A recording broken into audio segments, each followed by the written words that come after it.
Bonjour à tous, donc aujourd'hui on va continuer le montage de l'i3 Metal Motion avec le montage du chariot de l'axe X.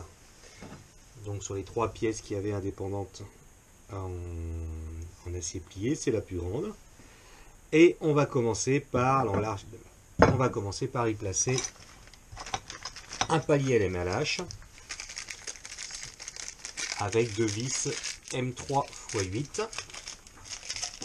Donc le palier MLH et deux vis M3 x 8. Donc il faut le placer en bas, voilà.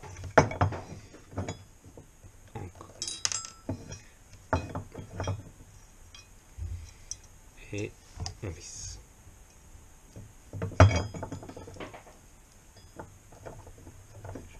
Et voilà. Donc toujours dans le taraudage prévu à cet effet de la pièce. On met le deuxième. Donc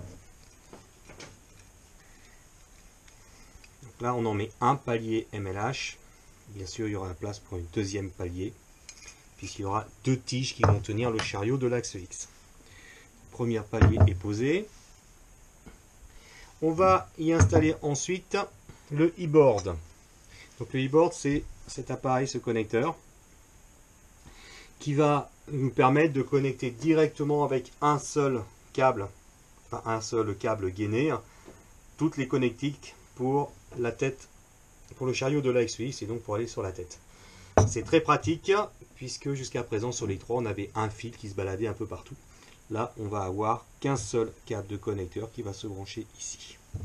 Alors, on le place toujours avec des vis M3 x 8, donc 3, et des entretoises que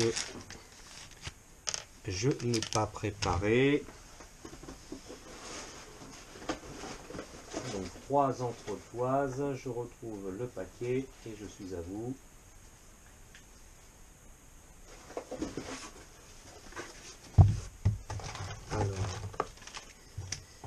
J'essaye de préparer toutes les pièces à chaque fois et souvent j'en oublie, malheureusement.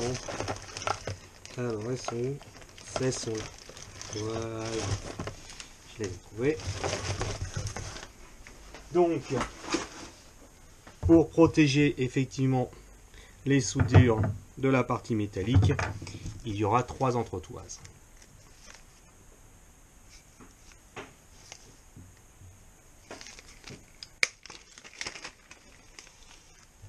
Une, deux, trois.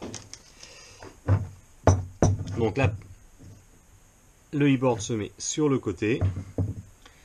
Comme d'habitude, 3 vis prévues à cet effet. Et on y place d'abord les entretoises. Et après, il n'y a plus qu'à visser.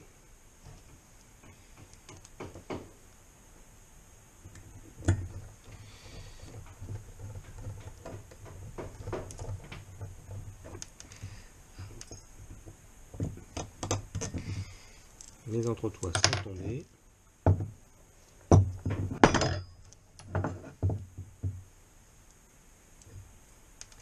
J'essaye toujours de mettre les 3 entretoises en une seule fois et à chaque fois c'est une erreur. Donc on va recommencer une par une.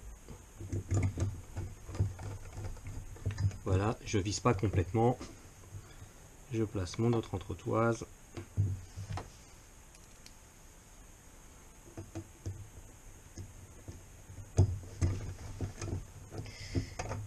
J'enclenche sans visser complètement, ce qui me laisse de la marge pour passer la dernière entretoise.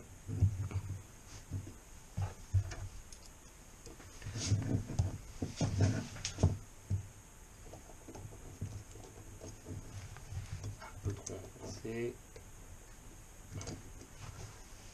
Voilà, pas mal. Je laissais du jeu entre le e-board et le chariot pour pouvoir placer mes entretoises dans un second temps. Je serre, pas trop non plus, hein, c'est une carte électronique. Voilà. Le e-board est placé. Après, ce chariot va être tiré par un câble, par une courroie, je veux dire, la même courroie qu'on a eu sur l'axe Y. Et bien là, pour la même chose, il va falloir installer un attache-câble. Et l'attache-câble est aussi une pièce imprimée en 3D. Et il faut le placer ici. Toujours 3 vis M3 x 8. Donc attention sur les pièces imprimées en 3D. Ne vissez pas comme un gros bourrin. Ça reste une pièce imprimée en 3D. Donc, avec la solidité qui lui incombe.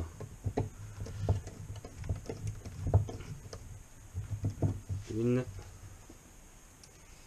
et de deux. Je ne sais pas pourquoi j'ai préparé 3 vis. Il n'y en a besoin que de 2.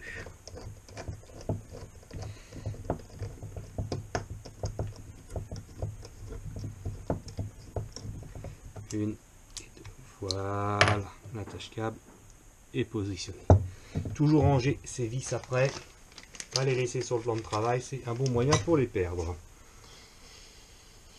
Ensuite, un ventilateur. Donc ça, c'est le ventilateur qui va... C'est pas une turbine, hein, c'est bien un ventilateur. C'est le ventilateur qui va refroidir en permanence le radiateur de ce que l'on a monté à la vidéo précédente, pour qu'il soit toujours refroidi et donc que le plastique ne fonde pas dans cette partie-là et ne remonte pas. Il y a ici un petit encoche, et par là que va passer le fil. Donc on met le fil vers l'intérieur.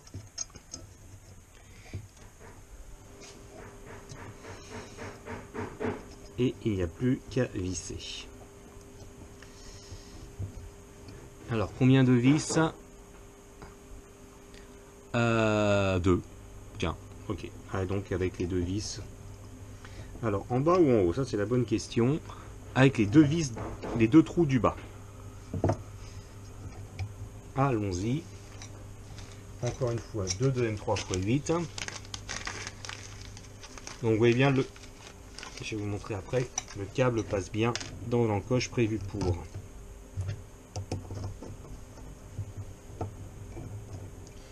les trous du bas. Alors, c'est une erreur de ma part, c'est pas du M3 x 8 qu'il faut, c'est du M3 x 12. Et le ventilateur est quand même un peu assez épais. 2.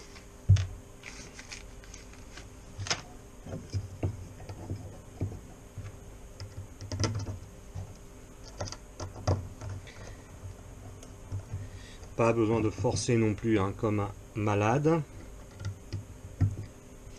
Ne pas faire ce que je viens de faire, je viens de les visser sur les trous du haut. Il faut bien les visser sur les trous du bas. Voilà, en dessous. 1.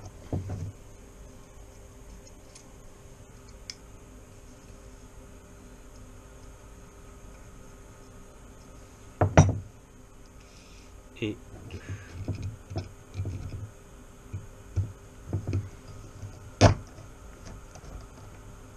Voilà, avec les fils qui passent à l'intérieur, dans l'espace prévu pour. Voilà, et les fils à l'intérieur. La prochaine étape, l'hémostrudeur. Donc c'est un extrudeur. C'est la partie qui va entraîner le fil, pardon, qui va entraîner le fil dans la tête d'impression. Donc tout est pour monter l'hémo-extrudeur, tout est fourni dans ce sachet là. On va l'ouvrir. Donc c'est une pièce qui a été entièrement designée par Emotion Tech, qui se vend à part sur leur site internet d'ailleurs. Donc qu'avons-nous là? Alors, une petite visserie à pas perdre et 2 parties en aluminium bien protégées. Donc la première partie et la deuxième. que voici. Alors, on va prendre la plus petite partie et on va y installer. Alors, je crois qu'il y a une erreur, effectivement. Tout n'est pas compris dans le sachet. Faites attention, il y a une pièce qui n'est pas comprise dans le sachet. Donc, ça, c'est la roue crantée qui va entraîner le filament. On a un ressort, un roulement à billes et 2 rondelles. Il va nous manquer la vis molletée qui se trouve dans un... La vis molletée, si mes souvenirs sont exacts, se trouve dans un sachet à part. Je pensais que tout était dans le sachet de l'Hemostruder, donc je ne l'avais pas sorti. Je vous retrouve ça. Voilà, ça ne devrait pas être très compliqué, elle est dans un sachet tout seul, voilà.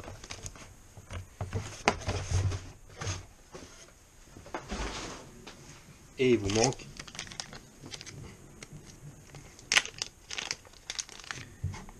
une vis molletée. Allons-y. Ils nous disent de placer une vis M3 x 8 qui va avec une rondelle sur le roulement. Donc le roulement, la vis, la rondelle, et on vise tout ça dans la petite partie qui est là. On vise ça sans problème, et la vis molletée qui va servir à serrer le fil contre la dent crantée pour entraîner le filament que l'on installe sans la visser complètement. On prend la deuxième partie, on va y placer le ressort là avec sa petite rondelle. Ça tient verticalement, ça tient verticalement. Prochaine étape, on va placer la petite partie sur la grosse et on va visser légèrement pour justement accrocher ce fameux ressort.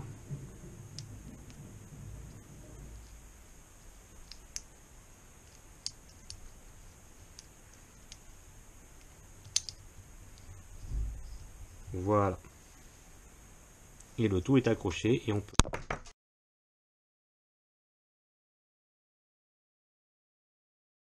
J'ai fait une petite boulette. Heureusement qu'il y a une deuxième rondelle parce que j'en ai perdu une. On la replace là. Donc, ne pas faire la même bêtise que je viens de faire. C'est-à-dire que j'ai appuyé sur... Là, il faudra appuyer quand tout sera bien vissé. Donc, on va voir ici qu'il y a du jeu. Voilà, mais il faut bien maintenir cette pièce quand on appuie. Le tout sera installé bien sûr après sur le chariot, donc il n'y aura plus de soucis.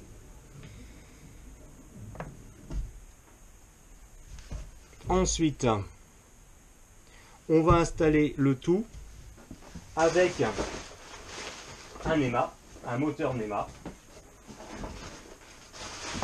que je cherche aussi. Voilà, donc je reprends un moteur NEMA et on va accrocher le tout sur le chariot. Alors autant vous le dire, je ne pensais pas arriver jusque là dans la vidéo, donc je n'avais pas prévu, mais je préfère installer dès maintenant l'Hemostruder puisque il se balade un petit peu. Donc je pense qu'il faut l'installer dès maintenant. Et il me faut des M3 x 22 que je n'ai pas encore, que je cherche. Alors des M3 x 22. Ça c'est M3 x 20. Alors les M3 x 22, il y en a 4. Alors bizarrement c'est le sachet sur lequel il n'y a pas d'étiquette dans ma boîte. Ça tombe bien, il n'y en a qu'un, donc par défaut, on le reconnaît. Donc, le chariot, le moteur NEMA avec le connecteur sur le haut va se poser au contact de l'hémostrudeur et le tout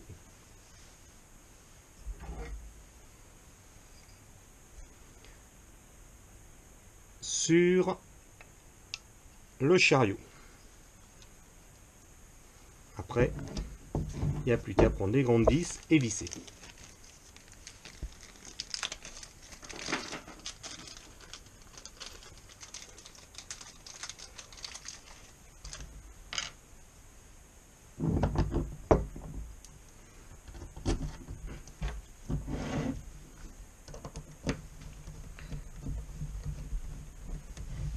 Encore une fois, ça se visse sans problème.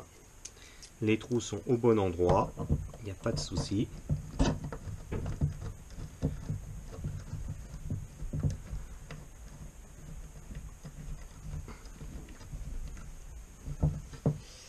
Encore deux. Donc là, on a coincé l'hémostrudeur entre le NEMA 17 et le chariot. Comme ça, il est bien maintenu. Et on a le connecteur vers le haut. Donc c'est là maintenant qu'on peut remarquer, ça tient bien, qu'il y a du jeu ici pour pouvoir serrer après le filament. Donc, ensuite vous allez installer la roue d'entraînement. Donc pour ça, vous appuyez sur l'hémostrudeur pour avoir un trou bien et vous l'enfoncez. Avant, vous repérez. Alors toujours la même chose, quand vous allez installer ce genre de roulement sur un NEMA 17, il faut bien vérifier que l'endroit où il y a la vis soit bien devant la partie plate de la tige. Si vous la mettez sur une partie ronde de la tige, la vis ne va pas bien accrocher. Là on vérifie bien, on l'enfonce, et on vérifie bien que la vis est bien devant. Et là vous prenez une de vos deux petites vis qu'il y avait dans le sachet, et vous allez l'installer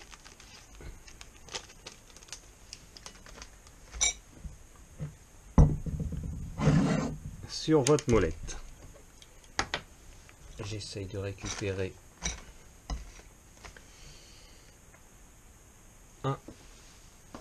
une tête de vis qui correspond. Alors je pourrais aller chercher, j'ai dans l'autre sachet, je l'ai gardé, qui était fourni par Emotion Tech, ce qui nous permet de visser. Là je vais prendre une tête que je connais, une tête que je dois avoir normalement, un peu plus gros. Alors, normalement je l'ai.